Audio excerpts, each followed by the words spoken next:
Wherever I find works like rivalry, dissension, and division, these are works of, not the Spirit, these are works of the flesh. And remember this, works of the flesh come from the desires of the flesh. And John says that the desires of the flesh are the stuff that's in the world. This is exactly what racism is. It's rivalry between races. It's a fight for who's best, who's on top. It's dissension. It causes a divide. It's division causing between races. That's what racism is. And remember, this dissension, division, rivalry, this enmity, it characterizes the world. And what's the world? It's a system that is organized against God. And so when you see racism, it is part of that which is organized against God. God doesn't support racism. God doesn't promote this. This racism does not go hand in hand with the love of the Father. It goes hand in hand with the love of the world. You are worldly if you are a racist, and you are passing away. Racists go to hell. Do you get that? This is serious stuff.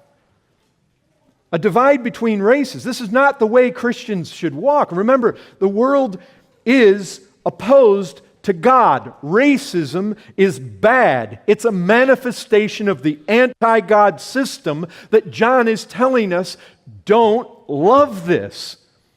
This is true whether I'm black or white.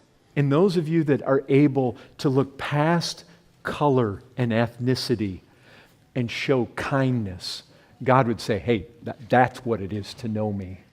You see that one over there that's doing that? They're not allowing racism to color the way they think and to not wrongly judge others, but to seek to help and to seek to manifest justice and to cast off oppression and free people from it. God would say, oh, that's to know me. And you see, when you don't live that way, that's to not know Him.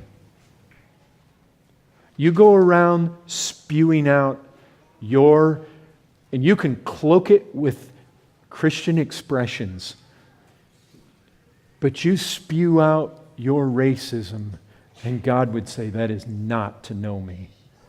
And you know, it may be an indication that you don't know Him at all.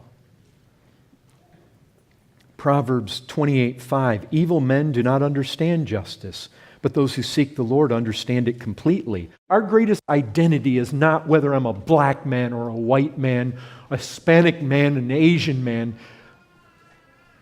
Our greatest identity is that we belong to Christ.